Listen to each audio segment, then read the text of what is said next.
பேர் சிங்கப்பெண் வைக்கலாம். முத நாளே சிங்கப்பெண் மேலே கை வச்சுட்டாங்க. சிங்கப்பெண் ஆரம்பிக்கிறதுக்கு முன்னாடியே சிங்கப்பெண் மேலே கை வச்சுட்டாங்க. இன்னொரு சம்பவம் மிட் நைட்டில் முள்ளு புதருக்குள்ளே காருக்குள்ளே வச்சு நடந்தது. அந்த சம்பவத்தை எப்படி கண்டுபிடிப்பீங்க ட்ரோனை வச்சு? இல்லை எல்லா முள்ளு புதர்லேயும் சிங்கப்பெண் படையை நிறுத்துவீங்களா? அந்த மேடையிலே சொல்லியிருக்காரு தனி மனித ஒழுக்கம் வேணும் அப்படின்ற மாதிரி சொல்லி. இதைத்தான் அவங்க சொன்னாங்க திமுக ஆட்சியில். அப்போ மட்டும் முக ஸ்டாலின் தான் காரணம். நீங்கள் இதுதான் நாங்கள் சொன்னோம் அன்றைக்கி.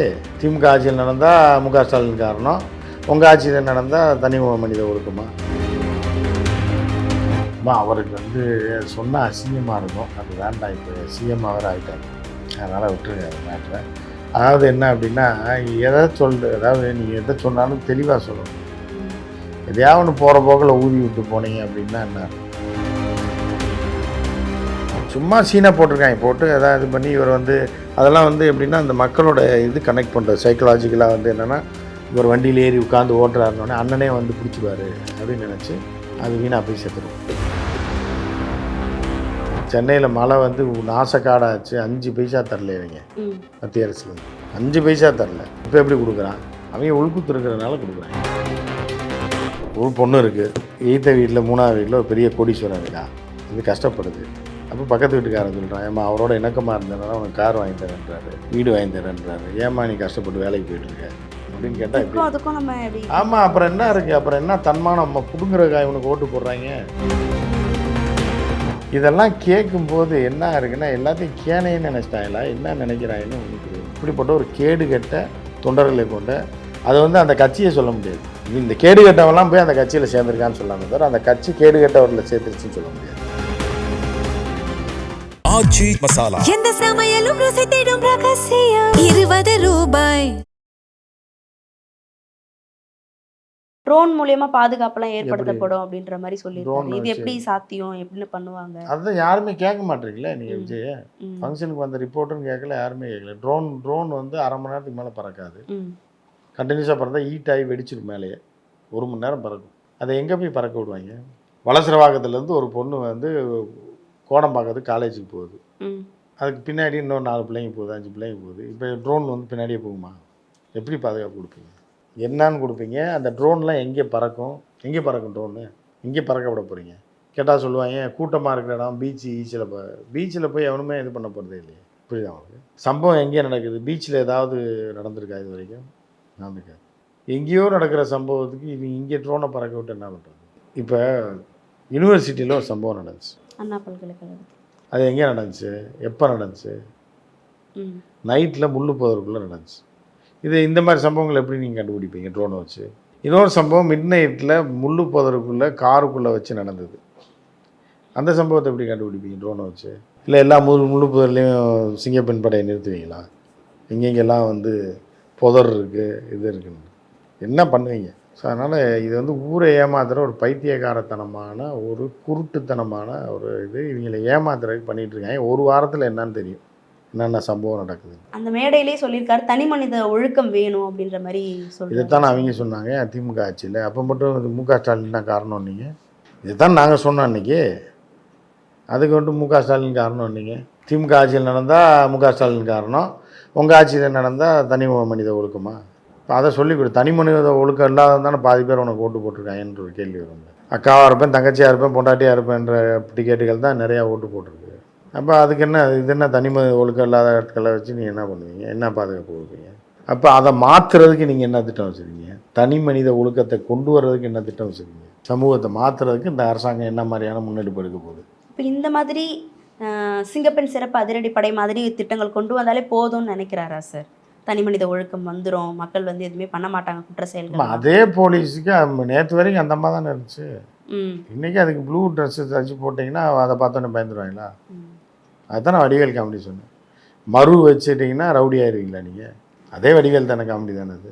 அந்த மாதிரி தான் இப்போது போயிட்டுருக்கு. சும்மா ஒரு ஷோ விடுறது, வெளியில் பார்க்குறதுக்கு விடுறது வித்தியாசமாக இருக்குது. ப்ளூ கலர் சட்டை, காக்கி கலர் பேண்ட் அப்படின்னு. அந்த குற்ற சம்பவங்களோட வேர் ரொம்ப கடுமையாக இருக்குது. அது ஸ்டார்டிங்லேயே நீங்கள் தடுத்து இருந்ததுன்னா இந்த அளவுக்கு வந்திருக்காதுன்னு தொடர்ந்து சொல்லிக்கிட்டே இருக்காரு. யார்? எந்த விஜய் அவர்கள் சொல்லிக்கிட்டே இருக்காரு தொடர்ந்து. யார்? எந்த ஸ்டார்டிங்கில் தடுத்துருக்கணுமா? இந்த குற்ற சம்பவங்கள் ஸ்டார்டிங்ல நடக்கிறப்பன்னு எப்ப- பதிவு பண்ணாரு. எப்ப- அது எந்த ஸ்டார்டிங்ல இருந்து நடந்துச்சு? அது ஸ்டார்டிங்ல இருந்து ரொம்ப காலமாவே நடந்துட்டு இருக்கு. ஸ்டார்டிங்னா இப்போ அதுதான் அது 1900 எதை மீன் பண்றாரு சார் அவரு? அது தெரியல, அது அவர்கிட்ட தான் கேட்கணும். அவர் எதை ஸ்டார்டிங்ல மீன் இருந்து பண்ணுறாருன்னு நீங்க அவருக்கே ஆனா தெரியாது. திமுகவை தான் அதை சாடுறாரு. அம்மா அவருக்கு வந்து சொன்னால் அசிங்கமாக இருக்கும், அது வேண்டாம். இப்போ சிஎம் அவர் ஆகிட்டாரு, அதனால் விட்டுருங்க அதை மேட்ரை. அதாவது என்ன அப்படின்னா, எதை அதாவது நீங்கள் எதை சொன்னாலும் தெளிவாக சொல்லணும். ம். எதையாவது ஒன்று போகிற போக்கில் ஊதி விட்டு போனீங்க அப்படின்னா என்ன இருக்கும்? ஆரம்பம்னா எது? திமுக ஆட்சியா, இல்லை உங்கள் அப்போ தான் ஜெயலலிதா இருந்த மாதிரி அந்த காலகட்டத்தை ஆட்சியா, இல்லை அதுக்கு முன்னாடி எம்ஜிஆர் இருந்த ஆட்சியா, கலைஞர் இருந்த ஆட்சி இல்லையா, இல்லை காமராஜர் ஆட்சி இல்லையா? எப்போ ஆரம்பிச்சது அப்படின்ற சொல்லணும்ல. இல்லை பிரிட்டிஷ்காரன் ஆட்சி இல்லையா? எந்த ஆட்சி அப்படின்றத நம்ம பதிவு செய்யணும். இதெல்லாம் காலத்தின் கட்டாயம், நம்மளோட விதி, தலைவிதி. இதெல்லாம் வந்து பார்த்து தான் ஆகணும், கேட்டு தான் ஆகணுன்ற மாதிரி தான் இருக்குது. நீங்க ஸ்டார்டிங்லேயே சொல்லியிருந்தீங்க அது வந்து ஒரு ஆடியோ லஞ்ச் மாதிரி தான் இருந்துச்சு, அந்த மாதிரி நிகழ்ச்சி அப்படின்ற சும்மா சீனாக போட்டிருக்காங்க, போட்டு எதாவது இது பண்ணி இவர் வந்து அதெல்லாம் வந்து எப்படின்னா அந்த மக்களோட இது கனெக்ட் பண்ணுறது சைக்கலாஜிக்கலாக வந்து என்னென்னா, இவர் வண்டியில் ஏறி உட்காந்து ஓட்டுறாருனோடனே அண்ணனே வந்து பிடிச்சிடுவார் அப்படின்னு நினச்சி அது வீணாக போய் செத்துரும். அந்த மாதிரி பைத்தியங்கள்லாம், அந்த மாதிரி பைத்தியங்களை ஏமாத்துறதுக்கு தான் இந்த விஷுவல் ட்ரீட். இப்போ இந்த அரசு நிகழ்ச்சிகள்ல சினிமா பாடல்கள் இசைக்கிற அந்த விஷயங்கள்லாம் வந்து சினிமா பாடல் இல்லைம்மா, இது மியூசிக் டைரக்டர் வச்சு இது வரைக்கும் எந்த அரசாங்கம் போட்டதில்லை. மியூசிக் டைரக்டர் வச்சு இது போட்டிருக்காங்க, டியூன் போட்டு இதுக்குன்னு ஒரு சிங்கப்பெண்ணுக்குன்னு ஒரு பாட்டை போட்டு வச்சு. இதுதான் ஃபஸ்ட் டைம், இது உலகத்தில் எங்கேயுமே நடந்ததில்லை. இந்த பைத்தியங்கள் தான் ஃபஸ்ட்டு பண்ணியிருக்காங்க. அதை அப்படி பண்ணலாமா சார்? அது பண்ணுறதுக்கான எது வேணாலும் பண்ணலாம். இந்த சட்டத்தில் வந்து பண்ணக்கூடாதுன்னு இடம் இல்லை, பேக்ரவுண்ட் மியூசிக் போடக்கூடாதுன்னு சட்டம் போடவே இல்லை அம்பேத்கர் காலத்தில். அதனால் அவங்க போடுறாங்க. நினைக்கிறதெல்லாம் செய்வாங்க, ட்ரெய்லர் லான்ச் மாதிரி பண்ணுவாங்க, ஓட்டுவாங்க, எல்லாமே பண்ணுவாங்க. நினச்சது எல்லாத்தையும் பண்ணுவாங்க. அதில் சிங்கப்பெண்ணுன்னு பேர் இருக்கிறனால அந்த சிங்கப்பெண்ணை பாடல்லாம் வேற போட்டிருக்காங்க. அதில் இருக்கிறனால நீ வந்து இப்போ இது வச்சது முக்கியம் கிடையாது, பேர் வச்சு சோறு வச்சியா முதல்லன்றது தான். சோறு வைக்கிறது தான் முக்கியம், பேர் வைக்கிறது முக்கியம் கிடையாது. பேர் சிங்கப்பெண்ணு வைக்கலாம், முத நாளே சிங்கப்பெண் மேலே கை வச்சுட்டாங்க. சிங்கப்பெண் ஆரம்பிக்கிறதுக்கு முன்னாடியே சிங்கப்பெண் மேலே கை வச்சுட்டாங்க. புரியுதா அவங்களுக்கு? எங்கே தூத்துக்குடியில் அந்த இன்ஸ்பெக்டர் சிங்கப்பெண் மேலே கை, சரி விடுமா, என்னம்மா படம், நான் சார் சிங்கப்பெண் படையில் போகிறேன் சார், எல்லாத்தையும் அடக்க போகிறேன், வெரி குட், சரி அதை விட இங்கே வா அப்படின்ட்டாங்க. அது மேலே கை வச்சு கம்ப்ளைண்ட் ஆகி பெரிய விஷயம். இதுக்கு விஜய் வாய் திறக்கவே இல்லையே. இல்லை, இந்த குற்ற சம்பவங்களுக்கு அக்கௌண்டபிலிட்டி அப்படின்ற அந்த விஷயமே அவருடைய வார்த்தைகள் இல்லையே சார். தொடர்ந்து அடுத்த ஆட்சி மேலே பழி போடுதல் தான் குறியாக இருக்காரோ? அவர் அக்கௌண்டபிலிட்டி எப்போ எடுத்துக்க போறாருன்ற ஒரு கேள்வி. அவர் எப்போவுமே எடுத்துக்க மாட்டார், அவரே எடுத்துக்கிறாரு. அவர் தானே சார் முதல்வராக இருக்காரு. அவர் முதல்ல அவருக்கு தெரியுமா அது? நம்ம அதே தெரியாமல் தான் இப்போ இது பண்ணிட்டுருக்காரு. ஏதோ நம்மளை ஒரு இடத்துல உட்கார வச்சுருக்காங்க, நம்ம டெய்லி போக வேண்டியது, கூப்பிட்டு போகிறாங்க போலீஸு, திருப்பி கொண்டாந்து சாயந்தரம் விட்டுறாங்க. இதிலெல்லாம் கையெழுத்து போட சொல்கிறாங்க, ஃபைல்லாம் போடுறோம், பேசுகிறதுக்கு எழுதி தராங்க, அதை நம்ம பேசுகிறோம், வீட்டுக்கு வந்துடுறோம். நல்லா இருக்குது, ஜாலியாக இருக்குது, செலவே இல்லை. வீட்டு செலவு அவங்க பார்த்துக்கிறாங்க, போலீஸ் பாதுகாப்பு போடுறாங்க, கார் அவங்களே கூப்பிட்டு போயிடுறாங்க. இப்போ எல்லாமே பார்த்துட்டு இருக்கும்போது நமக்கு மரியாதை கொடுக்குறாங்க, டிஜிபிலாம் செல்ட் அடிக்கிறாரு. இப்போ அப்படியே அந்த மெதப்பிலே அப்படி வாழ்ந்துட்டு அவருக்கே முதல்வர்னு தெரியலையா அப்படின்ற மாதிரி கேட்குறீங்க. ஆனால் ஒரு முதல்வராக பிரதமரை போய் சந்திக்கிறாரு, இப்பவும் கூட சந்திக்க சொல்லியிருப்பாங்க, அங்கே அவங்கள கூப்பிடுறாங்க அவங்க. புரியுது? அதெல்லாம் மனிதன் மூளையில் பதியப்பட்டது தான். இப்போ கதவை தட்டினா என்ன பண்ணுவீங்க நீங்கள்? ஓப்பன் பண்ணி பார்ப்போம். அதே மாதிரி தான் பிரதமர் கூப்பிட்றாருன்னு சொல்கிறதுக்கு ஒரு ஆள் இருப்பான்.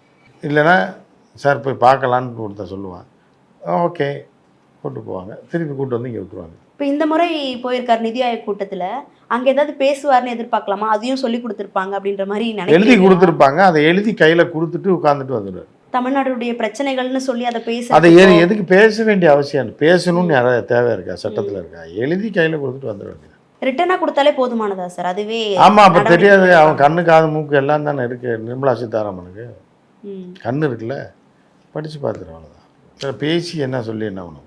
எல்லாம் எழுதி கொடுத்துட்டு சரி பார்த்துங்கன்ட்டு வந்துடுவாங்க. பேருக்கு அந்த கூட்டத்தில் கலந்துக்கிட்டு சொல்லிட்டு அவங்களோட ஆட்சி தான் நடக்குது. பிஜேபியோடைய பார்ட் 2 தானே இது.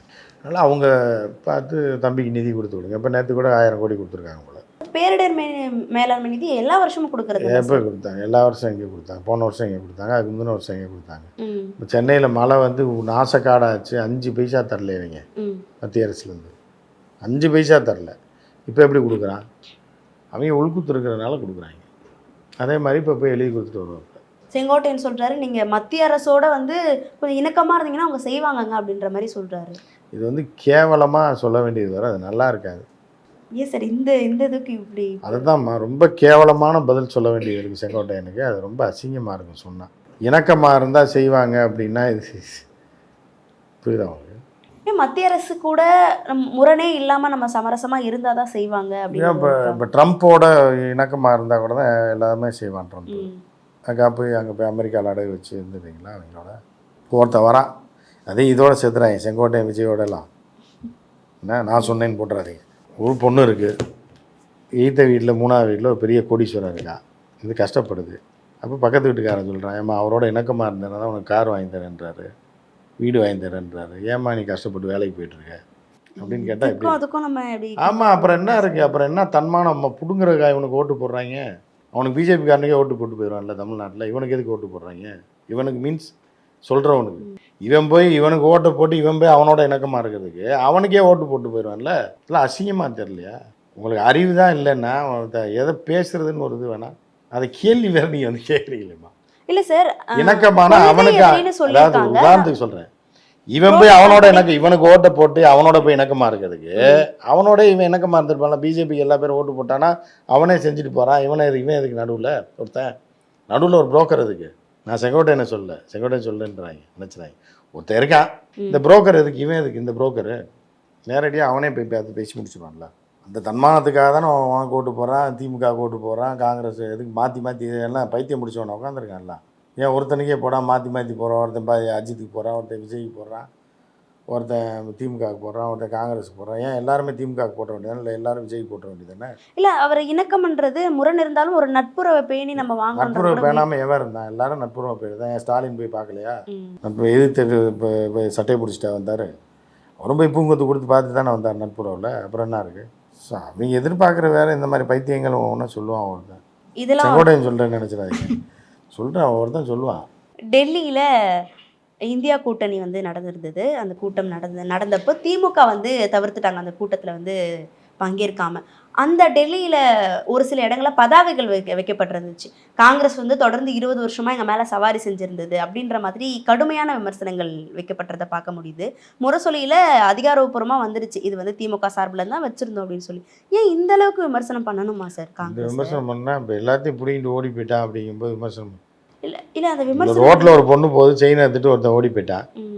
சார் போடி சார் வேணாம் சார், அவன் பாதி செயின் அந்து போச்சு வச்சாலும் வச்சுக்கிட்டு சார், அவர் ஒன்றும் தொடாதீங்க சார், அவர் ஒன்றும் பேசாதீங்க சார், உங்களை நம்ப வச்சு அத்துட்டு ஓடுறான். இல்லை, மற்றவங்க வந்து இப்போ அமைச்சரவையில் விசிகாவும் தான் பங்கேற்றிருக்காங்க, அவங்க மேலே இவ்வளோ விமர்சனம். அது அவங்க வந்து தேசிய ஜனநாயக கூட்டணி இந்த கூட்டணின்னு சொன்னாங்களா? கூப்பிட்டாங்களா? கூப்பிடல. அந்த கட்சி கூட்டணி வச்சா அதெல்லாம் சின்ன கட்சிமா. துரோகம் செஞ்சவன் காங்கிரஸ் தானே 20 வருஷமா. அவனை காப்பாற்றி முட்டு கொடுத்து பிஜேபிக்கு எதிராக நிறுத்தினதே திமுக தானே. அப்போ காங்கிரஸை பொறுத்த வரைக்கும் இங்கே வலுவாக இல்லைன்னு நினைக்கிறீங்களா தமிழ்நாட்டில்? வலுவாக இருக்குன்னு நீங்கள் நினைக்கிறீங்களா? இல்லை சார், நான் கேட்குறேன். ஏன்னா இவர் 20 வருஷமா பயணிக்குது, திமுகவால தான் அது வந்து வலுவாக இருக்கா அப்படின்ற ஒரு கேள்வி. அவங்க எப்படின்னா வீட்டில் வயசான கிராமத்துலலாம் அந்த காலத்தில் கிழவைங்க இருப்பாங்க, 80 வயசு 85 வயசில் வாசலில் கயிற்று கட்டில் போட்டு வச்சு அப்பப்போ வேலைக்கு ஏதோ ஒன்று கொடுப்பாங்க. யாருக்கு? அந்த வயசானவங்களுக்கு. ஒரு 80 வயசில் அவர் படுத்திருப்பார் அந்த தாத்தா. ஏன்னா அதே வந்து இந்த வீட்டில் இருக்கவங்க அவரை விட்டுட்டு கட்டிலோடு விட்டுட்டு போயிட்டாங்கன்னு வைங்க, அப்போ தான் அவருக்கு தெரியும். புரியுது அவங்களுக்கு? அந்த நிலமை தான். இந்த வீட்டோடு வாசலில் கட்டில் படுத்துருக்கிறதுனால தான் அவர் இந்த வீட்டுக்காரன்னு சொல்லி பாதுகாப்பாக இருப்பார். இவங்க வீட்டை காலி பண்ணி கட்டில் மட்டும் கட்டிலையும் கிளவுனையும் விட்டு போயிட்டாங்கன்னு வைங்க, 2 நாளில் செத்து போயிடுவார் சோறு தண்ணி இல்லாமல். அவங்க உடனே தாவேக்கா ஆட்சி அமைச்ச உடனே போனதுனால இந்த கோபம் இருக்குது அப்படின்னு நினைக்கிறேன். மேபி அவங்க வந்து, ஆனால் ப. சிதம்பரம் சொல்கிறாரு சார், நாங்கள் சொல்லிட்டு தான் போகணுன்னு அவர் சொல்கிறாரு. திமுகவோட நாங்கள் சொல்லி இதுக்கு நான் அசிங்கமான பதில் சொல்ல வேண்டியது இருக்கும், அதனால் வேணாம், இதோட முடிச்சுக்குவோம். ஆமாம், இதெல்லாம் நேரடியாக இது வந்து டிவி டிபேட் மாதிரி கிடையாது. யூடியூப்பில் டிவி டிபேட்டில் தான் இவன் டெல்லியே போயிருக்க மாட்டான், உட்காந்து 2 பேர் காங்கிரஸ் சார்பில் பேசிக்கிட்டு இருப்பான், ஒருத்தன் டிஎம்கே சார்பில் பேசுவான், இந்த பக்கம் பிஜேபி சாரில் பேசுவான். உனக்கு என்னடான்னு கேட்டால் அவனுக்கு எதுவுமே கட்சி ஆஃபீஸ்லேயே அவனை உள்ளே விட மாட்டாங்க. அவன் வந்து நாங்கள் வந்து கூட்டணி கட்சிக்கு 4 சீட்டு தாங்க தருவோம்மா அப்படின்னு ஒருத்தர் உட்காந்து டிபேட்டில் பேசிகிட்டு இருப்பான் ஒரு கட்சி சார்பில். அவன் கட்சி தலைமை ஆஃபீஸ்க்குள்ளேயே அவனை விட மாட்டாங்க.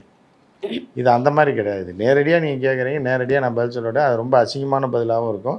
அது சில நேரத்தில் ஓப்பனாக சொல்ல முடியாது, சொன்னாலும் ஓப்பனாக நீங்கள் போட முடியாது. இதெல்லாம் கேட்கும்போது என்ன இருக்குன்னா எல்லாத்தையும் கேனைன்னு நினச்சிட்டாங்களா, என்ன நினைக்கிறாங்கன்னு ஒன்றும் புரிய மாட்டேங்குது. இப்படிப்பட்ட ஒரு கேடு கெட்ட தொண்டர்களை கொண்ட அதை வந்து அந்த கட்சியை சொல்ல முடியாது.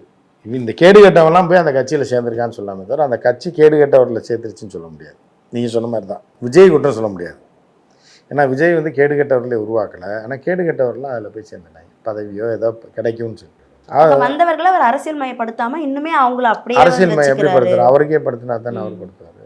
இப்படிலாம் இருக்கும்போது சிங்கப்பெண் படை வந்தாலும் சரி, சிந்தாதிரிப்பேட்டை படை வந்தாலும் சரி, ஒன்றுமே பண்ண முடியாது.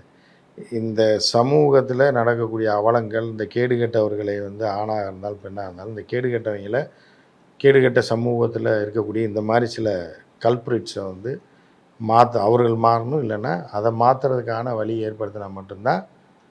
என்ன இப்போ சும்மா பேர் வச்சு எந்த பிரயோஜனமும் கிடையாது. இதை தான் கடந்த ஆட்சியிலையும் சொன்னோம். கடந்த ஆட்சியில் இவர்கள் வந்து ஸ்டாலின் அவர்களை குற்றம் சாட்டினாங்க. இல்லை இப்போ இதுலேயே விஜய் குற்றம் சாட்டலைன்னா அவங்க கடிப்பாங்க. இப்போ போன ஆட்சியில் நடந்தது மட்டும் ஸ்டாலின் காரணம், இந்த ஆட்சியில் நடந்தது சமூக காரணமானு. சமூகத்தையும் மாற்றணும், இதையும் மாற்றணும். அப்படி ஒரு ஆட்சி வந்தால் மட்டும்தான் தமிழக மக்கள் நிம்மதியாக இருக்க முடியும், பெண்கள் நிம்மதியாக இருக்க முடியுமே தவிர இந்த மாதிரி சீன் காட்டுறது, ட்ரெய்லர் ஓட்டுறதெல்லாம் பண்ணிட்டு இருந்தீங்கன்னா எந்த தீர்வும் வராது. கண்டிப்பாக சார். நிறைய விஷயங்கள் பேசிடும், தொடர்ந்து பேசுவோம். நன்றி சார். ஆச்சி மசாலா. எந்த சமையலும் ருசி தேடும் ரகசியம். 20 ரூபாய்.